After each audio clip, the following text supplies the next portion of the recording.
హైదరాబాద్కు దూర ప్రాంతాలటువంటి మామూలు గవర్నమెంట్ ల్యాండ్లలో గుడిసెలు వేయించిన చరిత్ర మీ అందరికీ తెలుసు. బాలాజీ నగర్లో, జవహర్ నగర్లో కట్టుకున్న ఇళ్లను కూల్చే ప్రయత్నం చేసినాడు. కన్నెర చేసి కాపాడింది కూడా భారతీయ జనతా పార్టీనే.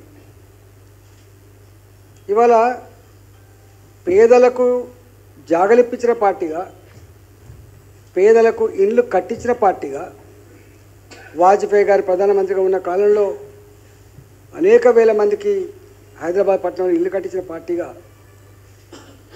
మళ్ళీ హైడ్రా మీద కట్టించిన పార్టీ, భూమి హక్కులు కల్పించిన పార్టీ, కళ్ళ ముందే అవే కాలనీలు నీలమట్టం అవుతున్నప్పుడు హైడ్రా పేరిట మేము భరించలేకపోయినాం.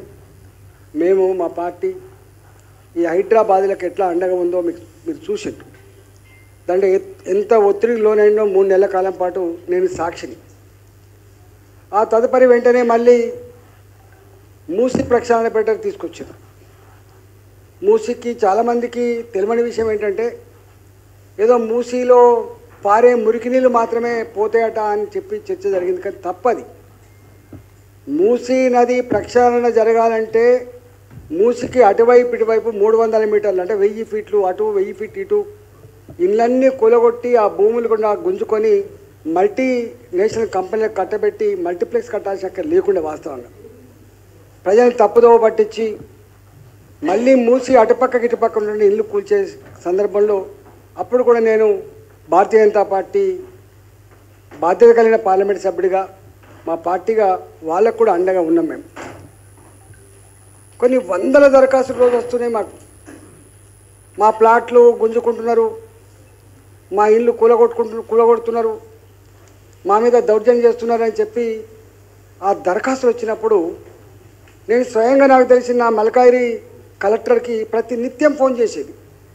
ఏమవుతుంది కలెక్టర్ గారు, అసలు ఎక్కడ చూడలే, నా 25 సంవత్సరాల అనుభవంలో ఏదైనా పిటిషన్ వస్తే మాలాంటి వాళ్ళు మీకు ప్రాసెస్ చేస్తే దీనికి ఇది చేయొచ్చు సార్, ఇది చేయలేం సార్ అని చెప్పేది. కానీ ఏ ఒక్కడు కూడా పరిష్కారం అయితలేదు, వ్యవస్థ మీద నమ్మకం పోతుందని చెప్పి ప్రతినిత్యం చెప్పేది. సేమ్ థింగ్ ఇక్కడ హైదరాబాద్లో మజిల్ పవర్ ఇన్వాల్వ్ అయి ఉంటుంది కాబట్టి, గుండాలు రియల్ ఎస్టేట్ వ్యాపారులు కొల్లుడైనటువంటి సందర్భం ఉంటుంది కాబట్టి అక్కడక్కడ రియల్టర్లు, అంటే మంచి రియల్టర్లు కాదు, రియల్టర్ల పేరిట భూములు ఆక్రమించుకుంటోళ్ళు, రియల్టర్ల పేరిట సెకండ్ సేల్ చేసుకుంటోళ్ళు, రియల్టర్ల పేరిట దాదాగిరి చేసేవాళ్ళు ఎవరైతే ఉన్నారో 200 మందిని 300 మందిని బాడీగార్డులను పెట్టి, ఆ ఫైల్ వాళ్ళని పెట్టి దౌర్జన్యం చేస్తున్న సంఘటనలు ఇవన్నిటి వచ్చినప్పుడు మేము సిపి రాచకొండ కూడా ఫోన్ చేసేది. సిపి రాచకొండ గారికి ఎన్నిసార్లు మొరబెట్టుకున్నా కూడా, ఎందుకంటే మాకు పాత పరిచయం కూడా ఉండే కాబట్టి ఎన్నిసార్లు మొరబెట్టుకున్నా దానికి పరిష్కారం లేదు. మేము డైరెక్ట్గా ఏసీపీలకు, డైరెక్ట్గా సీఏలకు ఫోన్ చేస్తే మా మీద ఒత్తిడి ఉంది, ప్రెషర్ ఉంది అనేటువంటి మాటలు వస్తున్నప్పుడు, ఓహో వ్యవస్థ చచ్చిపోయింది, ఇది వ్యవస్థగా పనిచేస్తలేదు, వ్యవస్థ పేదలకు అండగా ఉండట్లేదు, వ్యవస్థ ధర్మాన్ని కాపాడే దాంట్లో లేదు, వ్యవస్థ ఒత్తిడి లోనవుతుంది, వ్యవస్థ అధర్మానికి పోయే ప్రమాదం ఉంది అని చెప్పి అర్థమై ఇవాళ మేము నిన్న కాక మొన్న చివరి ప్రయత్నం చేసిన, అయ్యా కలెక్టర్ మేడ్చల్ గారు, నువ్వు ఉన్నావు, భవిష్యత్తు ఉంది నీకు, ఎందుకు ఇట్లా చేస్తున్నావు, మరి నీ దగ్గర ధర్నా పెట్టానా లేకపోతే నేను ఫీల్డ్ మీద ధర్నా పెట్టానని చెప్పి ఏకశిలా నగర వాసులు కొర్రెమల గ్రామంలో ఇప్పటి మున్సిపాలిటీ ఆనాటి కొర్రెమల గ్రామం అది గడికేశ్వర మండలం కింద వస్తుంది, పోచారం మున్సిపాలిటీ కింద వస్తుంది. అక్కడ 1985లో ఇవ్వాలి కదా నేను అని చెప్పి నేను చెప్తే లేదు సార్ నేను పంపిస్తా అని చెప్పిండు, సిపి గారు పంపిస్తా అని చెప్పి పంపలే, ఎవరిని పంపలే. మేము ఎందుకు స్పందించాల్సి వచ్చిందో ఒక 2 నిమిషాలు మీకు ఆ వీడియో చూపిస్తా. ఈటల రాజేంద్ర గారు చేయలేపుతారా, సౌమ్యుడు కదా, మర్యాదస్తుడు కదా, భాష చాలా బాగుంటుంది కదా, ఎంత తీవ్రమైన ఉద్యమ ఒత్తిడిలో కూడా ఇట్లా చేయలే కదా, ఎందుకో ఒక 2.5 నిమిషాలు. అంటే వాళ్ళు జనరల్గా నిన్న ఆయన ప్రెస్ మీట్ చూసిన, మా భూములకు వీళ్ళు వచ్చి మా వాచ్మెన్లను కొట్టిండ్రు. వాచ్మెన్ అంటే ఒకడు ఉంటాడో ఇద్దరు ఉంటాడు, కానీ వాచ్మెన్ 20 మంది 25 మంది మొత్తం గుండాల్లాగా రోజు అక్కడ తాక్కుంటా వాచ్మెన్ తాక్కుంటా బీర్ సీసాలతోటి ప్రజలు బెదిరించేటువంటి సాంప్రదాయం ఉండే కదా. ఏం చేసి కుక్కలు ఒక 10 కుక్కలు కూడా అక్కడ పెంచుతారు.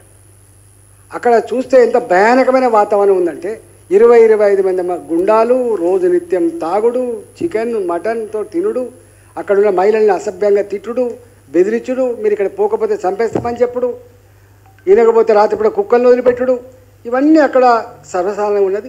ఆ వీడియోలు మీరు ఒకసారి చూడండి, దాని తర్వాత నేను విషయం చెప్తాను. అరే అన్న మనోళ్ళందరికీ రమ్మని చెప్పు.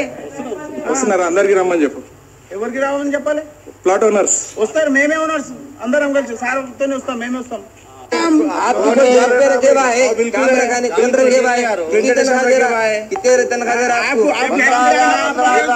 एसोसिएशन के हम भी वेंकटेश की तरफ से जी, हम तनख्वाह नहीं, आप बोल रहे हैं आप वेंकटेश की तरफ से है, आप वेंकटेश की तरफ से, आप भी वेंकटेश, आप भी वेंकटेश की तरफ से, आप भी वेंकटेश की तरफ से, आप भी पूरे वेंकटेश की तरफ से आप लोग मैं पूरा एकशिला ओनर्स एसोसिएशन है जी। वो कैंसिल होगा 2 बार, अब कैंसिल हुआ। वो आपकी सोच है, रजिस्टर्ड नंबर है वहाँ पे, रजिस्टर्ड नंबर है वहाँ पे, पूरा वहाँ पे ऑफिस है पूरी एसोसिएशन की।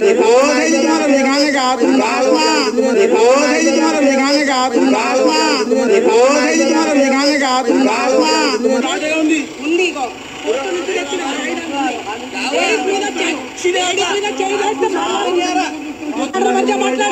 లేడీస్ మీదకి ఎట్లా నెట్టుకుంటారు? లేడీస్ మీదకి నెట్టుకుంటే వీడియోలు ఎవరు తిట్టాడు?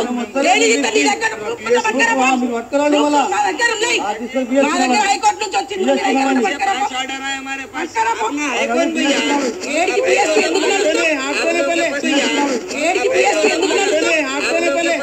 सर्वे नंबर क्या है? ये सर्वे नंबर क्या है आपके पास? ये सर्वे नंबर क्या है? ये सर्वे नंबर क्या है? आपको मालूम है? सब मालूम है। क्या ये सर्वे नंबर क्या लगता है बिट्टू?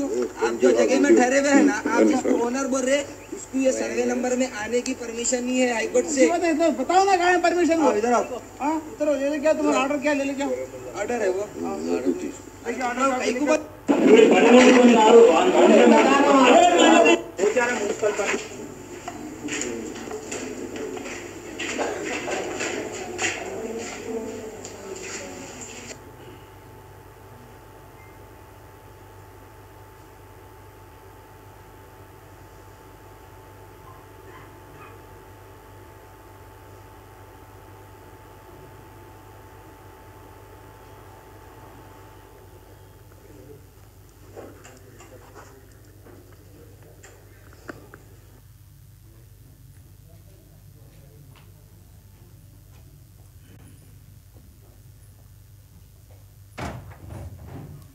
కొంచెం మంచిగా వింటే ప్రజలకు నిజాలేంటో తెలుస్తాయని చెప్పి,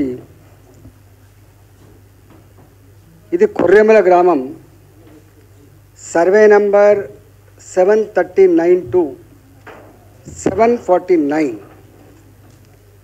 149 ఎకరాల భూమిది. ఆనాడక్కడ 5,000 రూపాయలు 10,000 రూపాయలకు ఎకరం తప్ప అంతకంటే ఎక్కువ ధర లేదు. ఈ కొర్రెమల గ్రామంలో 1985లో లేఅవుట్ చేసిండు. 2076-78 లేఅవుట్ చేస్తే ప్రభుత్వ డిపార్ట్మెంటల్లో పనిచేసే వాళ్ళు, ప్రైవేట్గా పనిచేసే వాళ్ళు 2076 మంది 200 గజాల చొప్పున ఆ ప్లాట్లు కొనుక్కున్నారు. ఆ ప్లాటు ఆనాటి ధర దాదాపు 10,000 రూపాయలు, నెలకు 278 రూపాయలు ఇన్స్టాల్మెంట్తో ఒక 3 సంవత్సరాల కాలం పాటు ఈ ఇన్స్టాల్మెంట్కి కట్టుకున్నటువంటి ప్లాట్లు. ఈ 1985లో ఆ ప్రాంతంలో జనావాసాలకు ఆస్కారం లేదు. రాళ్ళు, రప్పలు, గుట్టలు, చెట్లు, అంటే మనుషులు నివసించడానికి ఆనాడు ఏమాత్రం అవకాశం లేదు. కాకపోతే ఎప్పుడైనా ఆఖరికి వస్తుంది, హైదరాబాద్ చుట్టుపక్కల ఎప్పుడైనా డెవలప్ అవుతుందని చెప్పి కొనుక్కున్న వాళ్ళు వీళ్ళంతా. దీంట్లో 20 సంవత్సరాల కాలం పాటు ఏమీ లేదు, అంత మంచిగా సవ్యంగా జరిగింది. 1985 to 2005 వరకు కూడా ఎక్కడ కూడా ఏం ఇబ్బంది లేదు. మధ్యలో ఈ ఎంఏ రాజు ఏ